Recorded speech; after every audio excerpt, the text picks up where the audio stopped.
Sud Radio Berkov dans tous ses états. Le face-à-face. 13h03 sur Sud Radio, l'heure pour nous de retrouver notre invité aujourd'hui pour ce face-à-face, Jean-Marie Bordry.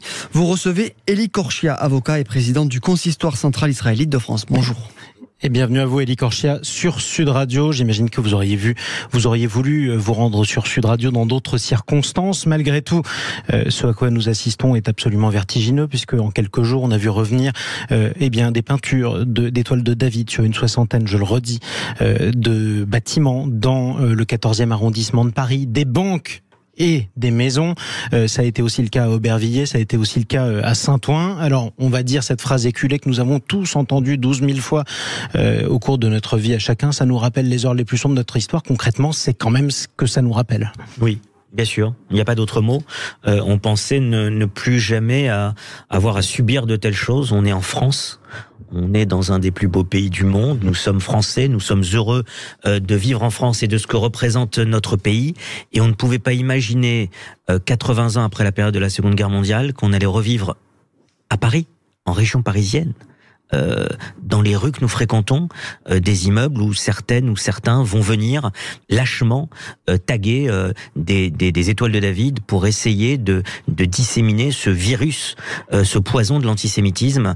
J'ai un ami qui ce matin qui m'a envoyé une de ces images en me disant voilà ce que ma maman qui a 84 ans a découvert lorsqu'elle est sortie de chez elle ce matin sur la façade de son immeuble. Et ce qu'elle a découvert, c'était une de ces fameuses étoiles de Exactement. David, peinte avec un pochoir. D'ailleurs, c'est de la même couleur, c'est probablement la même personne qui a fait ça, ou en tout cas le même groupe qui a perpétré cela.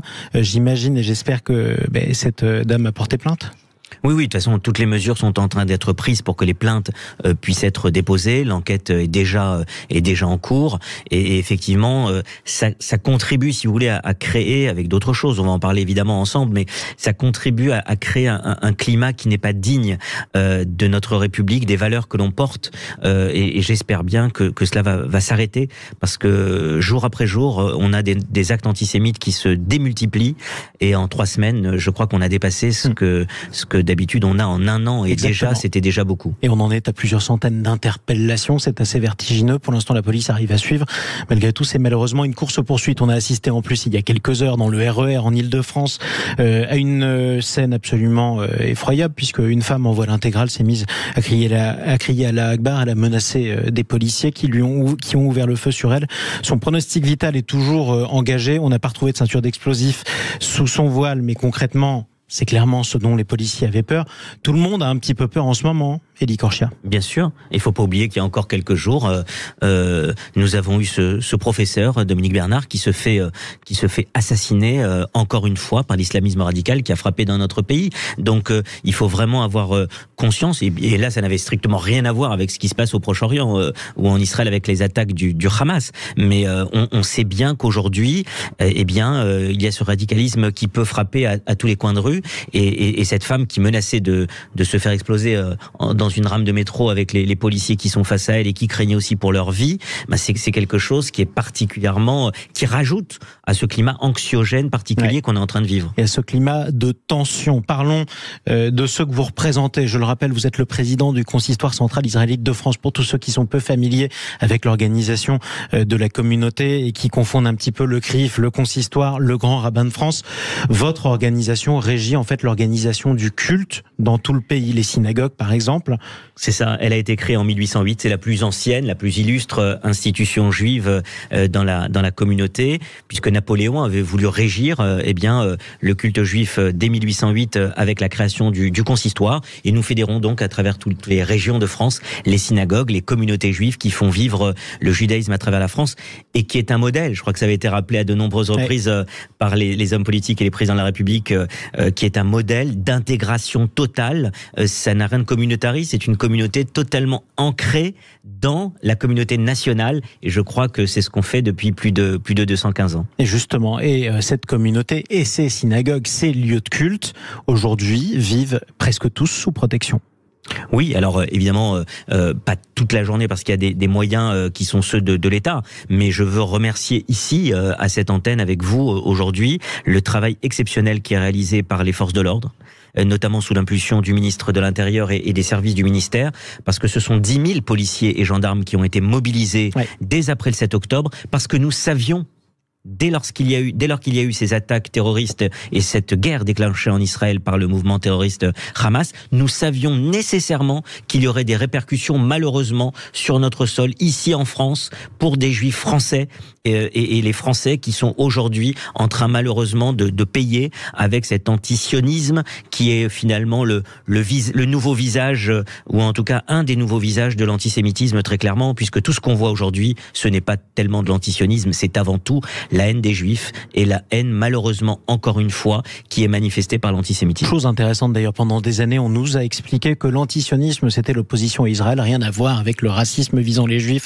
à savoir l'antisémitisme. Force est de constater que ceux qui contestent la contre-offensive, en tout cas israélienne, en viennent, pour certains d'entre eux évidemment, à peindre des étoiles de David sur des maisons ou sur des banques, ou alors à menacer des rabbins. Tiens, comme cet extrait que je vais vous faire écouter, c'était sur TikTok, il y a quelques heures. L'auteur de ce message, on en a flouté une partie pour reconnaître personne, l'auteur de ce message a été interpellé malgré tout.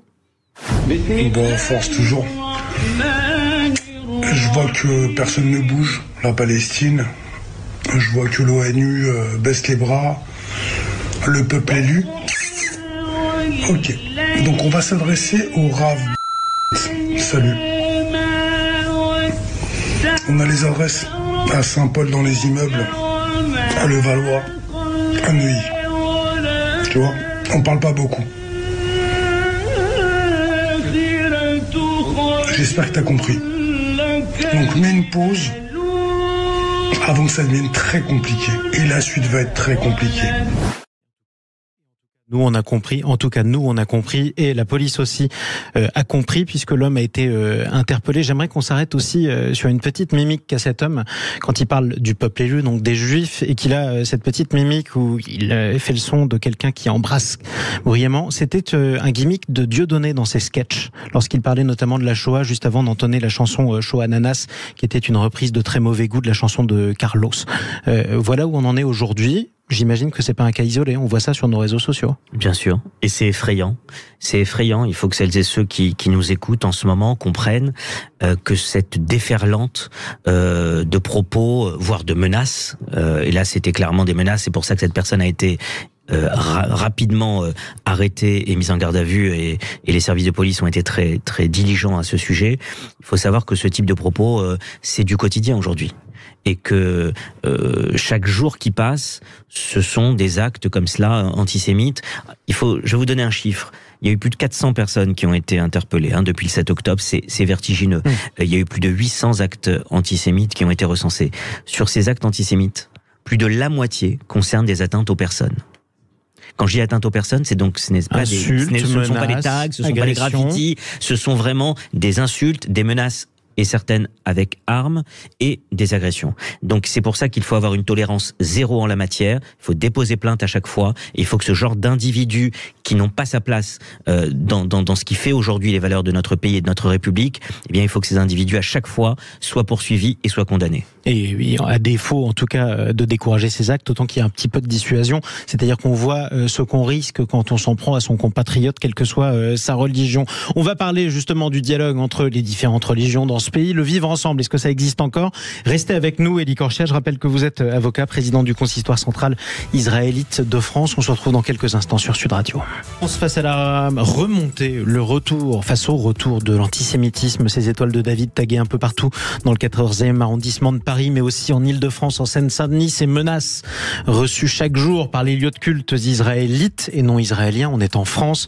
On en parle avec notre invité exceptionnel aujourd'hui, Élie Korchia, avocat et président du consistoire central israélite de France. Vous êtes toujours avec nous, Élie Korchia. On parlait du vivre ensemble. Alors là, pour le coup, c'est vivre face à face ou côte à côte, je ne sais pas, mais ensemble de manière assez difficile. On peut parler aussi de ce climat assez anxiogène, vous l'évoquiez vous-même, et en même temps, on entend parfois des choses qui veulent être de l'humour, en tout cas des sketchs, et qui parfois font scandale. C'était sur le service public ce week-end. Bon, force toujours. Alors, on va l'écouter. Alors, Halloween approche et tout le monde commence à chercher un déguisement pour faire peur. Alors, en ce moment, il y a le déguisement Netanyahou qui marche pas mal pour faire peur. Vous voyez qui c'est ? Une sorte de nazi, mais sans prépuce. Voilà. Alors, C'était l'humoriste Guillaume Meurice qui était sur le service public, chez nos confrères du service public. Est-ce que cette blague est antisémite, Élie Korchia ? Oui, bien sûr. Non seulement elle est déplacée, mais elle est antisémite. Vous savez, dans la période actuelle, comparer un homme politique israélien, mais on est dans une démocratie, qu'on soit d'accord avec sa politique ou pas, c'est une chose. Mais le comparer à un nazi, alors qu'aujourd'hui l'État d'Israël a un conseil de guerre avec des hommes politiques de l'opposition, de la majorité, leur objectif est ensemble de vaincre le terrorisme du Hamas. Quand on voit qu'on le compare à un nazi, sans prépuce, regardez l'expression nazi sans prépuce, ouais. Il est évident que celles et ceux qui nous écoutent doivent comprendre, évidemment c'est logique, que c'est de l'antisémitisme. Je ne sais pas si ça s'est voulu drôle au départ, je ne sais pas. C'est un humoriste, donc moi, vous savez, je chéris la liberté d'expression dans notre pays. Est-ce qu'il avait le droit de le faire dans ce cas-là ? Vous savez, s'il y a une plainte, on verra dans ce cadre-là. Moi, aujourd'hui, je ne me positionnerai pas sur le terrain juridique. Je me positionnerai plutôt sur le terrain de la morale. Et la morale me dit que lorsqu'on fait ce type de blague avec un humour désastreux, on met de l'huile sur le feu en faisant passer un homme politique israélien, encore une fois qu'on aime ou pas sa politique, comme un nazi. Et quand on rajoute sans prépuce, c'est vraiment le désigner en tant que juif, en tant que personne circoncise, et donc évidemment par rapport à un réflexe antisémite évident. Un réflexe en tout cas qui a fait rire l'assistance, ça peut s'entendre en tout cas sur ce qu'on vous a proposé d'écouter. Qu'est-ce qu'on peut dire et qu'est-ce qu'on ne peut pas dire en ce moment ? Une des remarques qui nous revient souvent, y compris sur Sud Radio, c'est vous ne parlez beaucoup des souffrances des civils israéliens qui ont eu lieu lors du pogrom du 7 octobre perpétré par le Hamas, mais vous parlez moins, c'est faux d'ailleurs, des souffrances des civils dans la bande de Gaza qui vivent sous les bombes de l'armée israélienne. Est-ce que c'est aussi un reproche qui vous est parfois adressé lorsque vous discutez avec tout un chacun dans ce pays ? C'est deux choses effectivement qui sont très différentes. Il faut parler de tout. Évidemment que ce qui se passe aujourd'hui en Israël, c'est une préoccupation de tous les instants, et il est évident qu'il faut tout faire, même si dans une guerre il y a des morts malheureusement, mais qui a déclenché la guerre évidemment c'est le Hamas. Et quand le Hamas déclenche cette guerre, il sait très bien, parce que c'est un mouvement terroriste, il sait très bien qu'en menant cette opération de guerre le 7 octobre, en déclenchant cette guerre sur le sol d'Israël, en tuant ses enfants, en tuant ses femmes, en tuant ses hommes, en tuant ses vieillards. J'étais en Israël la semaine dernière, je peux vous dire que c'est atroce ce qui s'est passé, et Israël a eu raison, je fais une parenthèse, une incise ici, Israël a eu raison de montrer à toute la presse les images, notamment filmées par les GoPro des terroristes qui ont commis ces massacres, parce qu'effectivement, il savait très bien qu'il y allait avoir une guerre qui allait s'en suivre et qu'évidemment, il allait avoir des civils tués. Mais si j'ose dire, le Hamas se moque complètement des civils, puisque de toute façon, il s'est servi précédemment des civils et encore aujourd'hui comme bouclier humain, et la plupart de ses dirigeants se cachent derrière des bâtiments publics où il y a des civils. Donc évidemment, c'est triste ce qui est en train de se passer. Chaque mort civil compte. Maintenant, il y a une guerre à mener pour l'État d'Israël aujourd'hui en son sein. Et lorsque Joe Biden a dit, rappelez-vous, il y a quelques jours, quand il était en visite en Israël, ce que vous avez vécu, c'est 15 fois ce que nous on a vécu avec le 11 septembre, à l'échelle du pays, de ce petit pays qu'est Israël. Ça montre bien qu'effectivement, Israël a une guerre, un combat à mener, et ce combat, c'est avant tout d'éliminer les terroristes du Hamas. Alors, important quand même, Joe Biden avait ajouté, s'il vous plaît, il s'adressait aux Israéliens, ne recommettez pas les erreurs que nous avons commises nous-mêmes, Américains, après le 11 septembre, en déclachant une, puis une deuxième guerre d'ailleurs en Irak.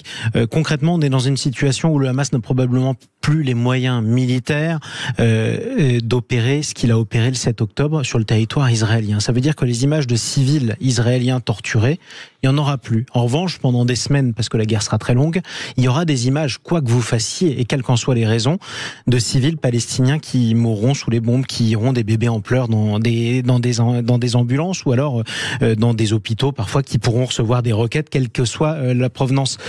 C'est un contexte qui sera de plus en plus difficile, notamment pour Israël, mais aussi pour les Juifs de France, parce que c'est à vous qu'on les reprochera quand on sera antisémite.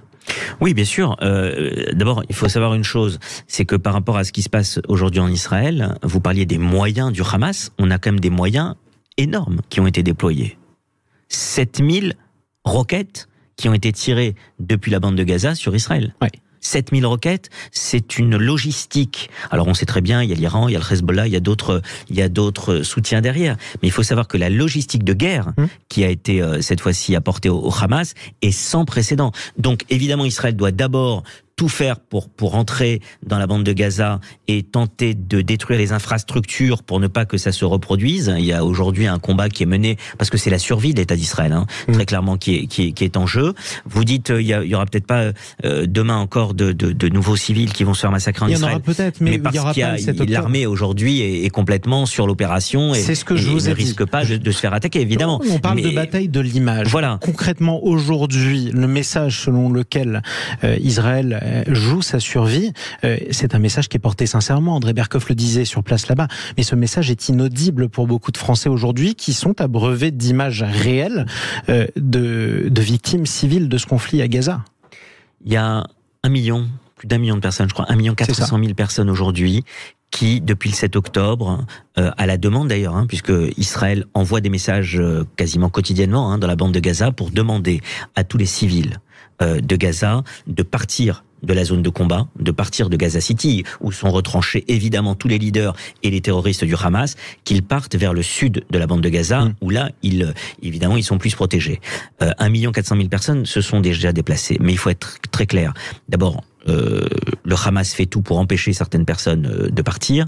Et deuxièmement, quand vous avez une densification de population telle que c'est le cas dans la bande de Gaza, et notamment dans le nord, là où il y a Gaza City, il faut quand même savoir que c'est une évidence qu'une telle guerre va entraîner des morts, y compris des morts d'ailleurs du côté de l'armée israélienne, même si elle essaye évidemment d'agir, de faire en sorte d'éviter que ces soldats ou soldates meurent.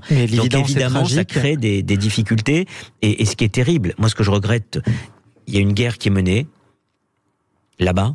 Ce qui est terrible, c'est que ici sur notre sol en France, des Français comme nous, des Français des citoyens de confession juive, eh bien soient comme ça attaqués sur leur judaïté. Parce que ce qui se passe là, et c'est pour ça que l'antisionisme n'a rien à voir, en l'occurrence, c'est de l'antisémitisme. Nous ne sommes pas attaqués, nous ne sommes évidemment pas du tout à 4000 km de là, nous n'avons rien à voir et rien à faire d'ailleurs dans ce qui est en train de se passer. On est des Français, on n'est pas aujourd'hui engagés dans cette guerre, mais ce qui est terrible, c'est qu'on voit bien que derrière les attaques qui sont faites, c'est la haine du juif qui se banalise et c'est une désinhibition finalement de la parole antisémite qu'on a aujourd'hui à déplorer. Et ce que je regrette, c'est que la communauté juive se sent un peu seule, je l'avoue, dans cette situation. J'aimerais que beaucoup de nos compatriotes, de nos concitoyens, parce qu'on se bat toute l'année d'habitude, les uns avec les autres pour éviter des propos, des actes racistes et pas seulement antisémites dans notre pays, je regrette qu'il n'y ait pas plus de prise de parole pour dire non, ce qui est en train de se passer ici en France contre les Juifs, ça nous concerne tous et ça ne concerne pas que les Français de confession juive. Alors un bémol d'ailleurs, on a vu quand même le recteur de la grande mosquée de Paris s'afficher avec le grand rabbin de France pour dire que un bon musulman ne pouvait pas, d'après lui, être un antisémite. Donc on a eu quand même ces messages de soutien. Je ne dis pas qu'il n'y a aucune réaction. Évidemment, il y a quelques réactions et c'est important. Et c'est important de le dire. Et c'est un ami et je remercie mon ami Shems d'avoir eu cette position avec le grand rabbin de France. Évidemment, mais on a besoin qu'il y ait beaucoup de messages comme cela. C'est ça ce que je veux dire. Parce que quand vous avez quelques messages et que de l'autre côté, vous avez une flambée sur les réseaux sociaux et vous avez une flambée de messages antisémites qui circulent et de menaces, on n'y arrive pas. On a besoin vraiment d'une mobilisation. C'est une mobilisation pour les valeurs de la démocratie et de la République qu'on défend. Et justement, où en est cette mobilisation? Qu'est-ce qu'on peut faire ou envisager pour essayer d'enfermer tout le monde dans la même pièce et d'arriver à résoudre une partie de ce problème et de cette tension? On va en parler avec vous dans un instant, Élie Korchia. Restez avec nous sur Sud Radio. Je rappelle qu'on vous donne la parole également. Alors, pas pour redire ce qu'on a pu entendre dans certains extraits qu'on a diffusés sur Sud Radio. Mais malgré tout, on vous donne la parole. Est-ce que vous aussi, vous la voyez, vous la constatez, cette montée de l'antisémitisme à 0826 300 300? À tout de suite. Émission spéciale, la France face au retour de l'antisémitisme à visage découvert, sauf dans certains cas d'ailleurs, mais aussi en tout cas en public. On en parle avec notre invité exceptionnel, Élie Korchia, l'avocat et président du consistoire central israélite de France. Vous parliez il y a quelques instants, Élie Korchia, du manque de soutien. Concrètement, quel type de soutien et de qui attendez-vous davantage de soutien public? Vous savez, je vais être honnête avec vous, on va parler cash. Je n'attends rien de spécial. J'aimerais qu'il y ait dans la société civile des personnes qui prennent la parole et qui s'expriment.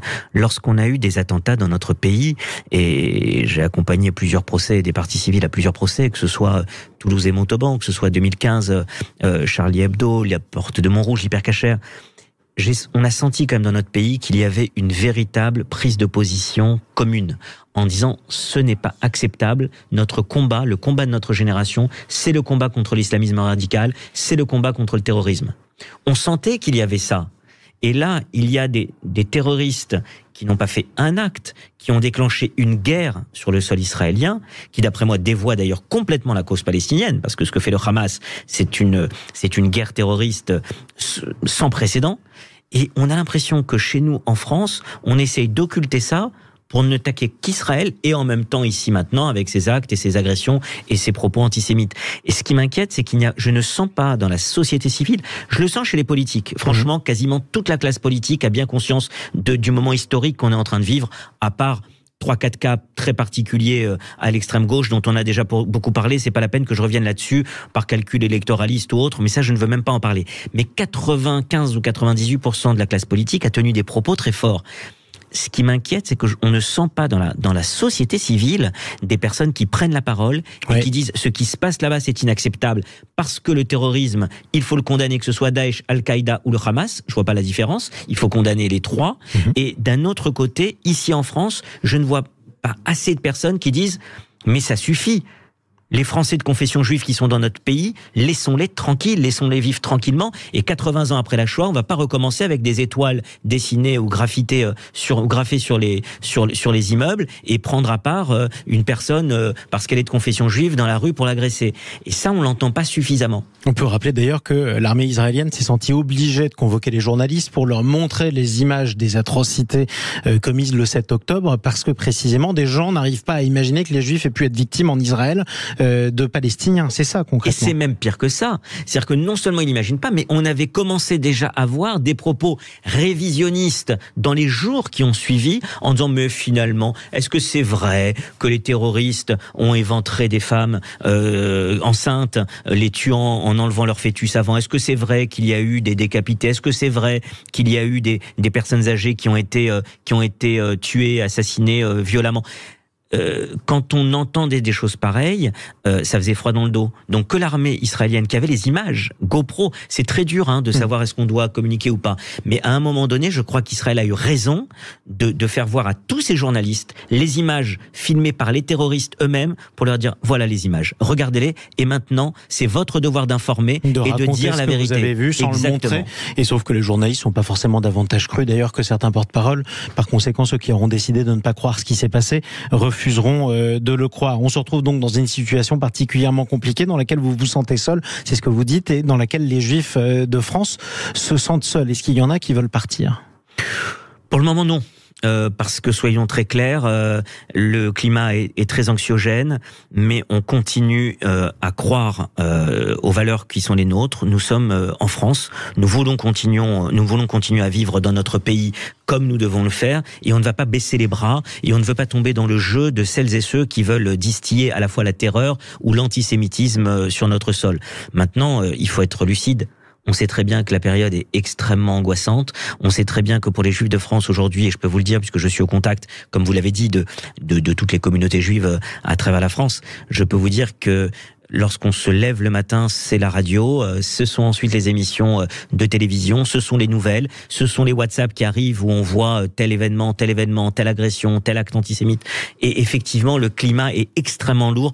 Très honnêtement, je ne l'avais pas vécu de la sorte depuis très longtemps. Oui. Et chaque jour qui passe est une difficulté à supporter lorsqu'on est un Français de confession juive aujourd'hui. Mais malgré tout, et c'est la ligne de crête, on ne veut pas tomber dans la psychose, on veut continuer à pouvoir vivre avec les valeurs qui sont les nôtres, et on veut encore continuer à vivre ici. Vous savez, j'avais l'habitude, et je dis un mot là-dessus, de rappeler que celles et ceux qui ont vécu la Shoah en France, qui ont vécu la déportation, lorsqu'ils sont revenus ici, ils sont pas partis de France. Ils sont revenus, ils ont fait des familles, ils se sont mariés, ils ont eu des enfants, ils ont continué à croire dans les valeurs qui faisaient la France. Si eux l'ont fait après 1945, je crois qu'aujourd'hui, malgré le climat terrible et anxiogène qu'on vit, on doit continuer à se battre ici parce que c'est notre pays. Et puis pardonnez peut-être le cynisme de ma remarque, mais le 7 octobre a montré finalement que quel que soit le climat en France, les Juifs n'étaient pas forcément davantage en sécurité en Israël, compte tenu des exactions du Hamas. Le combat qui se passe aujourd'hui, c'est un combat des citoyens qui sont des démocrates face aux tenants de l'obscurantisme et du terrorisme. Il est valable en Israël avec la guerre comme en Israël contre le Hamas. Il est valable ici, il est valable en Angleterre, en Allemagne et aux États-Unis ainsi que dans tous les autres pays. Il y a un peu plus d'un siècle, il y avait une phrase qui circulait, qu'on employait beaucoup, c'était « heureux comme un juif en France ». Est-ce que c'est toujours valable aujourd'hui? Et est-ce que quand on compare la situation pourtant dramatique dont on vient de parler dans notre pays, quand on la compare à celle des autres pays en Europe, on se dit que c'est encore pire ailleurs? Je ne sais pas si la phrase serait vraiment à propos aujourd'hui, parce que vu le climat dans lequel on est et les moins 800 malheureux actes comme un juif en antisémites. France. Non, je dirais qu'aujourd'hui, ce serait peut-être heureux, peut-être comme un juif en France, parce que d'abord, on est dans un pays extraordinaire dans lequel on veut continuer à croire dans notre avenir. Mais aujourd'hui, ce serait plutôt inquiet comme un juif en France, si j'ose dire. Et je pense que c'est l'expression qui est aujourd'hui la nôtre. Aujourd'hui, on est inquiet. Est-ce que ça rejoint ce que vous disent vos homologues? Parce que des consistoires ou des institutions comme la vôtre, il y en a dans tous les pays d'Europe, heureusement, même si les communautés sont beaucoup moins nombreuses que celle qu'il y a en France. Est-ce que la situation est la même ailleurs? En Allemagne, on a vu des étoiles de David. En Angleterre, on voit des dizaines de milliers de personnes scander des slogans et brandir des drapeaux. Dans les deux autres grands pays d'Europe, où il y a une communauté juive importante, enfin les plus importantes, c'est-à-dire l'Angleterre et l'Allemagne, on voit aussi ce climat très anxiogène. Après, évidemment, la France est la troisième communauté juive au monde, après Israël et les États-Unis. Et notre modèle d'organisation fait que nous sommes évidemment beaucoup plus en contact avec des centaines de synagogues et des centaines de lieux à travers la France. C'est vrai qu'en Angleterre et en Allemagne, c'est beaucoup plus regroupé sur une dizaine de villes. Mais ce que je peux vous dire, j'ai des contacts effectivement avec des représentants d'autres pays. Le climat et l'anxiété est la même dans les autres pays d'Europe aujourd'hui où il y a une communauté juive importante. Le Premier ministre Benjamin Netanyahou a dit que la guerre serait longue, ça va durer. On a dit plus tôt, il est probable que les images qui nous parviendront montreront surtout des drames à Gaza, davantage en tout cas qu'en Israël, parce qu'on ne peut pas comparer malgré tout l'impact d'une roquette à l'impact d'un missile ou d'une bombe qui tombe sur une zone densément peuplée. Ça peut durer combien de temps pour vous? Combien de temps vous pouvez continuer comme ça? Et qu'est-ce qu'on peut faire, surtout pour faire redescendre cette tension et décourager ces actes? Alors, il y a deux choses différentes. D'abord, ici en France, nous devons continuer à parler, nous devons continuer à mobiliser toutes celles et ceux qui ont les mêmes valeurs que nous, c'est-à-dire qui n'acceptent pas qu'il y ait de l'antisémitisme qui frappe aujourd'hui des Français de confession juive. Donc je pense qu'il y a un vrai travail à faire à ce sujet. Il est important. J'espère qu'il va y avoir une mobilisation, comme je vous le disais il y a quelques instants, beaucoup plus importante que ce qu'on remarque aujourd'hui, parce que ça, ce sont ces signaux faibles de l'antisémitisme qui peuvent demain devenir des signaux forts et entraîner des actes graves. Et puis, par rapport à la situation en Israël, évidemment, on a bien compris que Israël, s'il veut vaincre le Hamas aujourd'hui et ne pas se retrouver avec un mouvement terroriste qui dans 6 mois, dans 1 an, dans 2 ans refait des attaques meurtrières et une guerre contre Israël, eh bien, s'ils veulent vraiment venir à bout du Hamas, ce sont des semaines et des semaines de combat qu'il va y avoir, et donc il est évident qu'Israël se prépare aussi à une guerre qui va être longue. Et donc, les Juifs de France à subir les retombées médiatiques et sur les réseaux sociaux de cette guerre qui va être forcément douloureuse, parce que le temps se compte en nombre de morts, malheureusement, dans ce genre de circonstances. Sans même parler quand il y a une organisation terroriste qui orchestre une communication souvent basée sur des fake news. Rappelez-vous comment le monde s'est emballé il y a quelques jours lorsque on avait accusé Israël d'avoir tiré une bombe sur un hôpital alors que ça n'avait pas été tiré sur l'hôpital, sur un parking, et que ce n'était pas Israël qui avait tiré cette bombe, ce missile, cette roquette. La plus probable à ce stade et que ce soit une roquette du djihad islamique et que tous les éléments de preuve ont été apportés là aussi à vos confrères des rédactions, aux journalistes. Mais encore une fois, quand on ne veut pas croire, on ne croit pas. Pardonnez-moi, Elie Korchia, c'est aussi la guerre, et malheureusement la désinformation et la propagande, ça existe dans toutes les guerres, et l'emballement médiatique aussi, on l'a vécu sur l'Ukraine par exemple, avec une maternité et des mensonges russes qui nous étaient parvenus. Malheureusement, ce genre de choses arrivera encore, et c'est ce qui compte, c'est ce qu'on a envie de croire. Qu'est-ce que vous dites, Elie Korchia, aujourd'hui à vos compatriotes musulmans qui ressentent une sympathie naturelle pour le sort du peuple palestinien et des Gazaouis, qui sont pas forcément proches du Hamas, mais qui ont l'impression qu'on ne parle pas assez des souffrances des Palestiniens? Je dis à mes amis, parce que j'ai énormément d'amis qui sont dans la même mentalité que nous au quotidien, avec lesquels on a des relations, d'ailleurs même dans les villes, dans les communautés, il y a beaucoup de relations avec beaucoup de personnes musulmanes. Je leur dis d'abord que ce qu'est en train de faire le Hamas et ce qu'a fait le Hamas, ça va à l'encontre même de la cause palestinienne et des Palestiniens. Donc je crois qu'il faut, je comprends tout à fait la solidarité qu'il peut y avoir vis-à-vis des Palestiniens, mais je crois que ce qui est en train de se passer là-bas, il faut dire les choses et les nommer telles qu'elles sont. Ce n'est pas une guerre que mène Israël contre les Palestiniens. Israël n'a jamais voulu faire cette guerre. Elle a été entraînée dans cette guerre par des actes terroristes terribles et par la première guerre terroriste au monde. Je le rappelle, on a connu des actes terroristes, que ce soit aux États-Unis, en France, dans les démocraties et en Israël aussi. Il y a eu des actes terroristes. Il y a eu des guerres conventionnelles. Et là, c'est la première fois dans l'histoire du monde, dans l'histoire contemporaine, que l'on vit une guerre de nature terroriste avec des dizaines de villages, de villes différentes qui ont été attaquées. 1400 morts à l'échelle d'Israël, qui est un petit pays. C'est comme si ici, nous avions eu 15 000 morts par des mouvements terroristes attaqués. On l'a dit sur Sud Radio pas plus tard qu'hier, plus de 30 morts français de nationalité française. C'est l'attentat le plus sanglant. Et tous les otages auxquels on pense. Près de 240 otages qui sont aujourd'hui entre les mains du Hamas, dans Gaza, sous les tunnels ou dans Gaza. Il faut aussi savoir que Israël a aussi ce devoir aujourd'hui de tout faire pour libérer, pour sauver ces otages. Allez, restez avec nous sur Sud Radio. 0826 300 300. On a abordé plusieurs sujets au cours de cette émission. Que faire face à la montée de l'antisémitisme? Témoignage aussi. Venez témoigner si vous le souhaitez sur Sud Radio. On vous donne la parole. On est ensemble jusqu'à 14h. Et la France dans tous ses états face à la montée de l'antisémitisme. Que faire pour faire retomber la tension et surtout pour faire reculer la haine qu'on retrouve dans notre pays? On est avec Eli Korshia, avocat et président du consistoire central israélite de France. Que faire? Tiens, une phrase qui aurait pu être signée par Lénine, mais qu'on pourrait reposer aussi. Qu'est-ce qui peut permettre de faire retomber la tension alors même qu'on sait que la guerre va durer et que les images d'atrocités ou en tout cas de drames continueront à nous parvenir et que par conséquent, le besoin de se calmer ne viendra pas de sitôt? Je pense qu'il y a la prévention et la répression. La prévention, c'est avant tout les messages qu'on peut passer les uns les autres. C'est pour ça que je suis aujourd'hui à votre émission et je le fais bien évidemment en tant que président du consistoire de France aujourd'hui à votre antenne. C'est passer des messages pour que, bien au sein de la société, et encore une fois j'insiste surtout sur la société civile tout entière, on prenne conscience que ce qui est en train de se passer est dangereux, pas seulement et uniquement pour les citoyens français de confession juive, mais pour le pays qui est le nôtre, pour l'avenir du pays qui est le nôtre. Et la France ne peut pas laisser en son sein ce poison de l'antisémitisme se banaliser et se multiplier comme c'est le cas actuellement à travers tous ces actes que l'on vit. Mais cela étant dit, on ne va pas se mentir, quand ça ressort sur les réseaux sociaux ou que c'est peint sur les murs, c'est que c'était déjà là. On n'a pas réinventé l'antisémitisme dans les dernières semaines. L'antisémitisme était là. Et on avait déjà un plateau assez haut de 300-400 actes par an. Mais là, on est sur quelque chose de vertigineux. Vous l'avez dit, 800 actes en 3 semaines.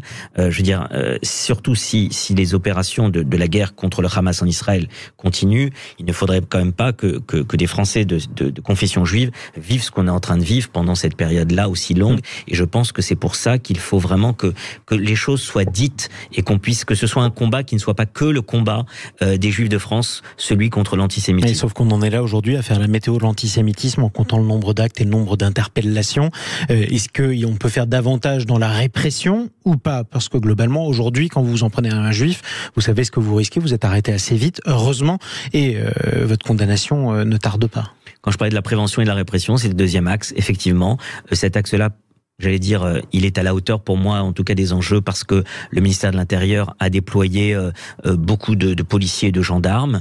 Deuxièmement, je sais qu'avec le ministère de la Justice, lorsqu'il y a des plaintes qui sont déposées, il y a des arrestations qui sont faites. On doit être dans un système de tolérance zéro pour les actes antisémites actuellement, et j'espère que la répression, effectivement, va être à la hauteur, surtout pour qu'elle ait un aspect dissuasif. Il faut juste que celles et ceux qui se diraient, tiens, allez, je vais essayer de commettre un acte antisémite aujourd'hui, eh bien, sachent à quoi ils vont s'exposer lorsqu'ils vont le faire. Et il faut espérer que ça puisse jouer pour qu'il y ait une diminution des actes qu'on est en train de vivre, parce qu'ils sont, encore une fois, en constante augmentation jour après jour. Et quand je vois tous les messages haineux qui circulent sur les réseaux sociaux, je me dis qu'ils ne sont pas prêts de baisser, malheureusement. Vous en recevez vous-même ?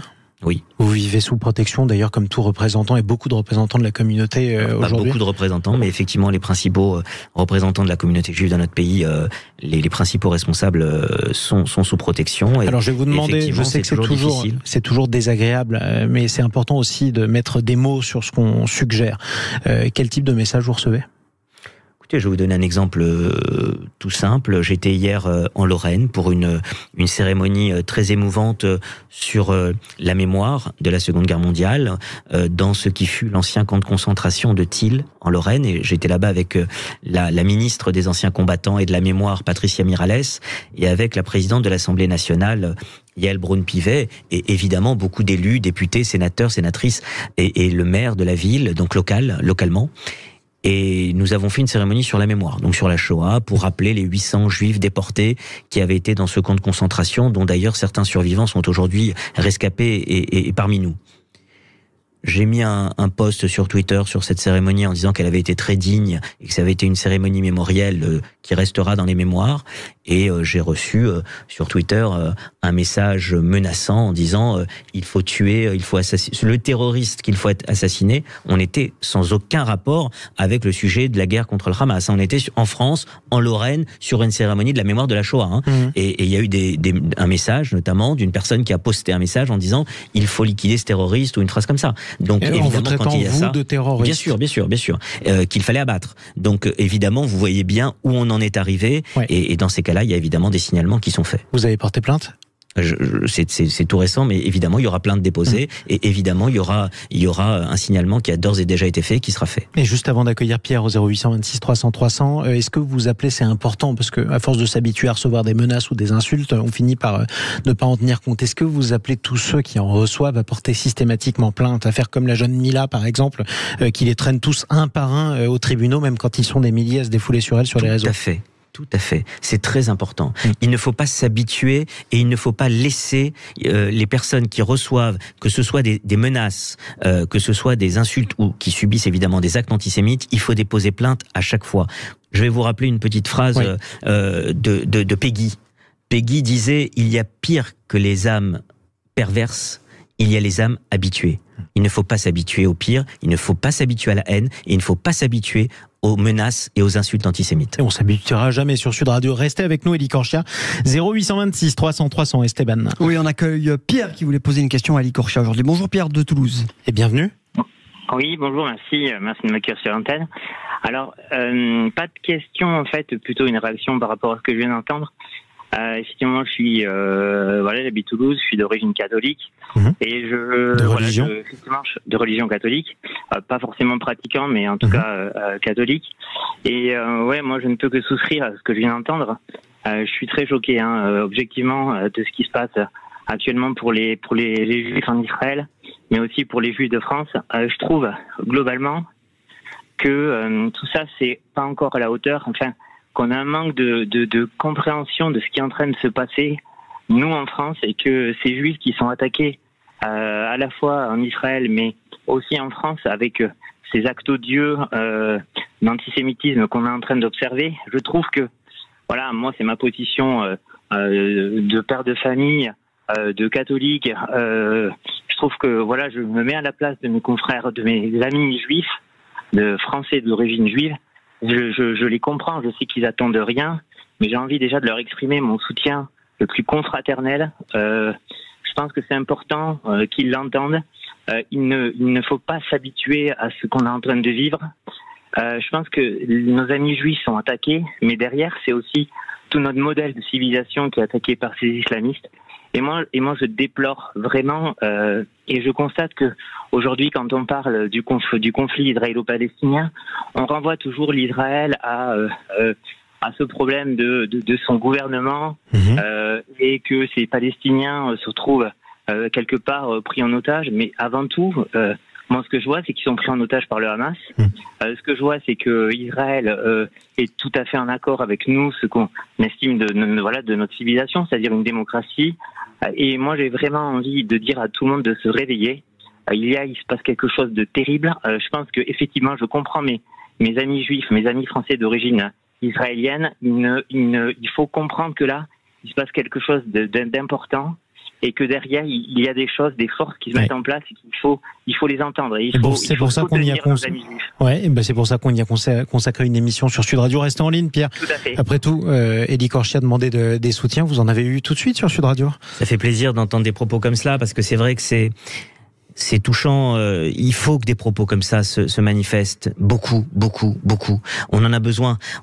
Parce que j'écoutais ce témoignage et je me disais, finalement, la vraie réflexion, dans quel monde veut-on vivre? Dans quelle France veut-on vivre? Est-ce qu'on veut continuer à vivre dans une France qui défend les valeurs de liberté, d'égalité et de fraternité? Ou est-ce qu'on veut vivre dans une France où on accepte finalement que des citoyens, simplement parce qu'ils sont de confession juive, se fassent molester, agresser, insulter ou menacer? C'est ça, en fait, ce qui est en train de se passer aujourd'hui, et c'est des témoignages qui font chaud au cœur. Mais écoutez, merci à vous, Pierre. Depuis Toulouse, en plus, une ville qui a déjà été traumatisée par les crimes abominables de Mohamed Merah. Il faut le rappeler, dans l'école aux Aratora à l'époque.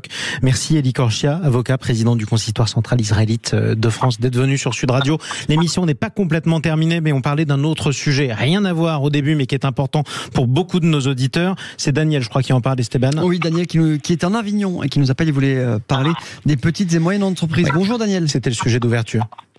Bienvenue Daniel. Bonjour. Oui, bonjour. Vous vouliez réagir à ce qu'on disait? Oui, tout à fait, oui.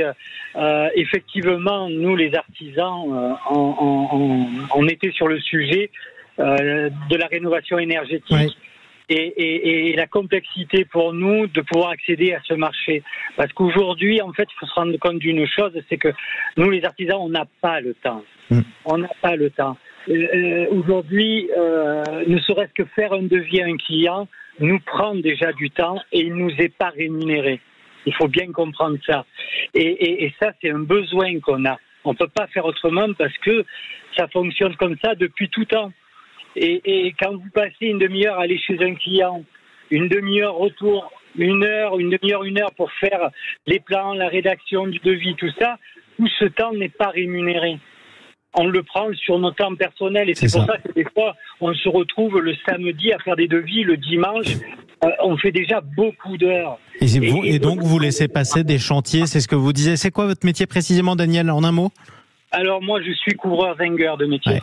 Effectivement. Et donc, vous laissez tomber des chantiers parce que vous n'avez pas le temps, ou alors vous n'avez pas, tout simplement la main d'œuvre pour remplir tous ces dossiers. Autre spécificité bien française. On continuera à parler de votre situation, mon cher Daniel. Donc, surtout, continuez à écouter Sud Radio et à nous appeler au 0826 300 300. Merci à vous tous qui nous avez appelés. Merci encore à Élie Korchia, à nos autres invités. Esteban, la suite de notre journée, l'écoute de Sud Radio. Oui, tout de suite, vous avez rendez-vous avec Brigitte Lahaie. On va parler sexualité, évidemment. Et puis, on vous retrouve demain, Jean-Marie. Exactement. En attendant, on va essayer de se remonter le moral. Je rappelle que vous retrouverez également André Berkoff, toujours envoyé spécial en Israël. Il sera en direct avec nous de 12h30 à 13h. Quel est l'état d'esprit de la population israélienne? Comment fait-elle face à la guerre? Et surtout, comment elle ressent ce qui se passe en dehors d'Israël, et notamment en France et en Europe, et ces images du retour de l'antisémitisme? On n'a pas fini d'en parler, j'ai envie de vous dire, malheureusement, sur Sud Radio, mais on continuera à parler vrai de tout ce qui se passe dans le pays et ailleurs. Bonne journée à l'écoute de Sud Radio.